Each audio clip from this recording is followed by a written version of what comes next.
Hello दोस्तों, स्वागत है आप सभी का नए वीडियो में। तो आज की इस वीडियो में हम बात करने वाले हैं कि AKTU काउंसलिंग में जो डॉक्यूमेंट्स रिक्वायर्ड होंगे वो कौन कौन से होंगे, कौन कौन से डॉक्यूमेंट्स को आपको रेडी करना होगा और कौन कौन से डॉक्यूमेंट को आपको अपलोड करना होगा। ये सारी बातें हम डिस्कस करेंगे। तो उससे पहले अगर आप हमारे चैनल पर नए हो तो प्लीज़ चैनल को सब्सक्राइब करो, वीडियो को लाइक करो अगर अच्छी लग रही हो तो, और चैनल को शेयर करो उसके पास जिसकी नीड हो, अपने दोस्तों के पास। ठीक है। तो देखो, इससे पहले हमने बना रखा है रजिस्ट्रेशन का वीडियो। अगर आप नहीं देखे हो तो जाकर के आई बटन पर लिंक होगा, ज़रूर देखना। आज हम बात करने वाले हैं कि आपको कौन कौन सा डॉक्यूमेंट रिक्वायर्ड होगा। तो देखो, यहाँ पे ये ब्राउचर मैंने ओपन कर लिया, ठीक है, 2023-24 का। अब देखो, यहाँ पे देखो, registration for counselling of admission can made online only. Registration सिर्फ ऑनलाइन होने वाला है। उसके बाद जो जो डॉक्यूमेंट चाहिए मैंने अंडरलाइन कर रखा है पहले से। तो यहाँ पे देखिए, इफ़ अ कैंडिडेट, ये जो हरे कलर में वो होगा ना, हाईलाइट होगा, उसको पढ़ना। The if the candidate has passed qualifying examination from outside UP, he she has to upload domicile certificate of his or her parents, father और mother only, at the time of registration for purpose of online verification to be produced in original at the time of offline verification during physical report at institute where seat has allotted। अब इसका मतलब देखो, मैं समझा देता हूँ हिंदी में। अगर आप यूपी के हो, अगर आपके माता पिता यूपी के हैं, अगर आपका घर यूपी में है, लेकिन आपने जो 12th की पढ़ाई करी है वो कहीं बाहर से करी है, दिल्ली से करी है, पटना से करी है, बिहार से करी है, तो उस केस में आपको क्या करना होगा। उस केस में आप फॉर्म तो भर सकते हो, लेकिन आपको अपने मम्मी या अपने पापा दोनों में से किसी एक का, फादर और मदर ओनली लिखा है ना, तो किसी एक का आपको डोमिसाइल वहाँ पे अपलोड करना होगा ऑनलाइन वेरिफिकेशन के लिए। और जब आप एडमिशन लेने जाओगे तो इंस्टीट्यूट में भी वो चीज़ें आपको वेरीफाई करानी पड़ेंगी। बात समझ में आ गई? क्लियर है? अब देखो, अब पांचवा पॉइंट क्या है। This counselling is open also to the candidate who have pass the qualifying examination from any institution located in outside UP whose parents are not domicile of. ठीक है, हाँ, तो इसका मतलब देखो कि ये काउंसलिंग वो भी करा सकता है जो बच्चा ना तो यूपी का है, ना उसके माता पिता यूपी के हैं, और ना ही उसने यूपी में 12वीं की पढ़ाई करी हुई है। तो उसके लिए भी ये काउंसलिंग है। मगर जैसे कि मान लो, अगर आप बिहार से बिलोंग करते हो, आपके माता पिता भी बिहार के हैं, और आपने पढ़ाई भी जो करी है वो बिहार से ही करी है पूरी अपनी 12th क्लास तक, तो भी आप इस काउंसलिंग में अवेलेबल, मतलब कि आप काउंसलिंग में एलिजिबल हो सकते हो। क्लियर है इतनी बात? अब देखो, यहाँ पे देखो, ये जो पीले कलर से हेडलाइट होगा उसको पढ़ना है। 20% off sanction seat available for the first year in all courses institute affiliated to AKTU without reservation. ठीक है, there 20% total section admission to the all courses affiliated to the all candidate this seat. तो देखो, 20% जो total sanction seat है वो available होगा first year में सारे कोर्सेज एफिलिएटेड, मतलब जितने भी AKTU से एफिलिएटेड इंस्टीट्यूट हैं उनके लिए, बिना किसी रिजर्वेशन के। ठीक है, तो जो बच्चे मतलब कहीं और जगह से हैं, किसी और बिलोंग करते हैं स्टेट से, उनके लिए 20% सीट अवेलेबल रहेगा। क्लियर है? अब देखो, candidate fillings online application form are required to upload scanned image of his or her latest photograph signature application form having blurred photograph. अब इसका मतलब क्या हुआ कि आपको जब फॉर्म भरते टाइम ये ध्यान रखना होगा कि आपका जो फोटो है वो क्लियर होना चाहिए, कोई भी ब्लर नहीं होना चाहिए। अगर ब्लर रहेगा तो आपकी फ़ोटो को रिजेक्ट कर दिया जाएगा, आपके फॉर्म को रिजेक्ट कर दिया जाएगा। क्लियर है इतनी बात? तो ध्यान रखना, जब फोटो अपलोड करोगे तो अच्छी क्वालिटी का फोटो होना चाहिए, साफ साफ दिखना चाहिए चेहरा। अब देखो, अब यहाँ पे 13 नंबर पे क्या है। Note that certificate for OBC candidate and certificate for EWS candidate should be issue on और आफ्टर 1/4/2023।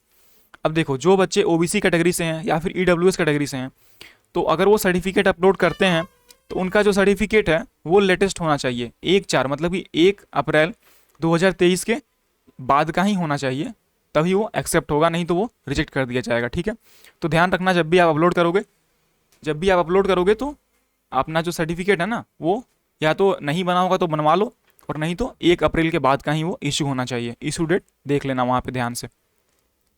अब देखो, अब यहाँ पे रजिस्ट्रेशन फ़ी कितना लगेगा? 1000, मतलब 1000 आपको फीस देना पड़ेगा। क्लियर? 21 नंबर क्या है। The fee paid at the time of counselling by the candidate after the allotment of seat will be forfeited and will not be refunded under any circumstances. तो देखो जो भी आप फीस पेड करोगे counselling के time पे, वो मतलब नॉन रिफंडेबल फीस है, वो आपको रिफंड नहीं किया जाएगा, सिंपल सी बात है। देखो यहाँ पे कोर्सेस हैं, चाहो तो पढ़ सकते हो, लेकिन कोई ज़रूरत है नहीं, हम लोग को सिर्फ बीटेक के लिए ही देखना था। उसके बाद देखो जो बच्चे बीटेक से कर रहे हैं, एमटेक दे रहे हैं, उनके लिए क्या होगा, जेई मेंस देना होगा। और जो बच्चे बीटेक बायोटेक्नोलॉजी में दे रहे हैं उनके लिए सीयूईटी देना होगा, बाकी सबके लिए सीयूईटी देना होगा। जो आर्चियोलॉजिकल कर रहे हैं उनके लिए नाटा देना होगा। तो ये सब तो बेसिक है ना, ये सब तुमको पता ही होगा। लेटरली एंट्री का हटाओ, ठीक है। और यहाँ पे देखो कश्मीरी माइग्रेंट अगर कोई होगा तो उसके लिए इम्पोर्टेंट है, मेरे ख्याल से बहुत कम लोग ही होते हैं, ठीक है। और फॉरेन नेशनल तो ये कुछ है नहीं। अब देखो यहाँ पे admission to fee waiver seat for economically weaker meritorious student.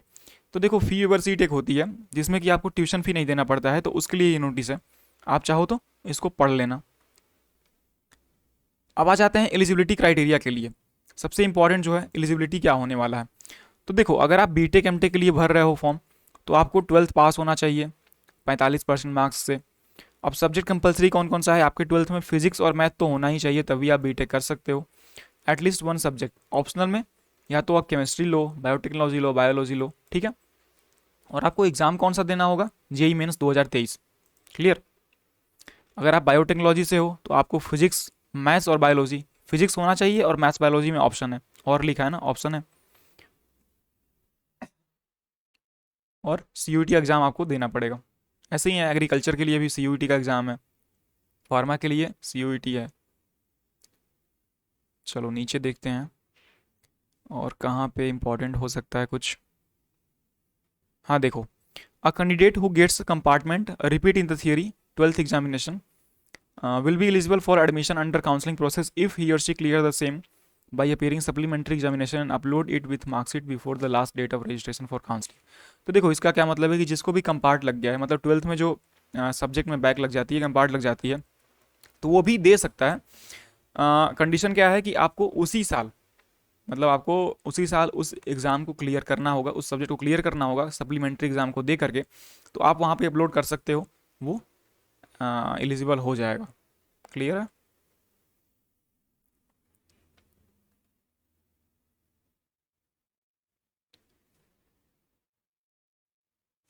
चलो तो ये सब तो ठीक है। अब देखो यहाँ पे बात कर लेते हैं कैटेगरी की डिफिनीशन क्या क्या है, ठीक है। तो कैंडिडेट हु है past qualifying examination from institution located in the state of Uttar Pradesh who do not claim for any reserve category eligible for admission at time of institute. तो देखो जो भी बच्चे अपना 12th मतलब 12वीं की पढ़ाई उत्तर प्रदेश में किए हैं और वो कोई भी कैटेगरी से बिलोंग नहीं करते हैं, ना ही ओबीसी, ना ही एसटी एससी, ना ही ईडब्ल्यूएस, तो किस कैटेगरी में आएंगे, जनरल कैटेगरी में आएंगे। उनका कोड क्या होने वाला है, यूपीजीई। उनका कोड क्या होगा, यूपीजीई, ठीक है। अब देखो कैंडिडेट हु है past qualifying examination from institute located in state of domicile, ठीक है, बैकवर्ड क्लासेस। तो अगर जो बच्चे 12th क्लास की पढ़ाई उत्तर प्रदेश में किए हैं और वो कैटेगरी को भी बिलोंग करते हैं, तो उनका कोड क्या होगा, यूपीएससी, यूपीएसटी। ये देखो यहाँ पे दिया है ना, यूपीएससी, यूपीएसटी, बैकवर्ड क्लासेस। तो ऐसे ही है, पढ़ सकते हो आप, समझ सकते हो, ठीक है। ईडब्ल्यूएस वालों के लिए हो जाएगा यूपी जीई ईडब्ल्यूएस।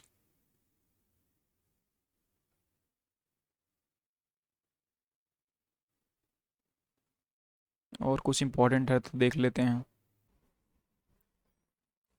तो देखो यहाँ पे मैं समराइज कर देता हूँ कि आपको कौन कौन सा डॉक्यूमेंट चाहिए, रिक्वायर्ड है।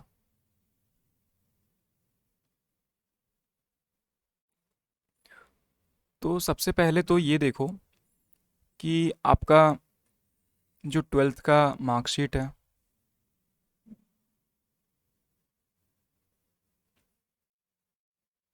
फोटो, सिग्नेचर, ठीक है। उसके बाद जेई मेंस का एडमिट कार्ड भी चाहिए, एडमिट कार्ड भी चाहिए। और जेई मेंस का जो है स्कोर कार्ड भी चाहिए, मतलब कि रिजल्ट। और अगर आपको पूरी की पूरी स्टेप बाय स्टेप रजिस्ट्रेशन देखनी है तो वो लिंक आ रहा होगा आई बटन पे, आप जा कर के एकदम पूरा डिटेल में देख सकते हैं, समझ सकते हैं कैसे करना है रजिस्ट्रेशन। उसके बाद आपको क्या चाहिए, कास्ट सर्टिफिकेट। कास्ट सर्टिफिकेट अगर आप बिलोंग करते हो तो, इफ़ बिलोंग, समझ रहे हो ना। इतनी चीज़ें आप अपने पास लेके रखना फॉर्म भरने के टाइम पे। क्लियर है। तो देखो ये रहा आज का पूरा वीडियो, उम्मीद करता हूँ आपको समझ में आया होगा।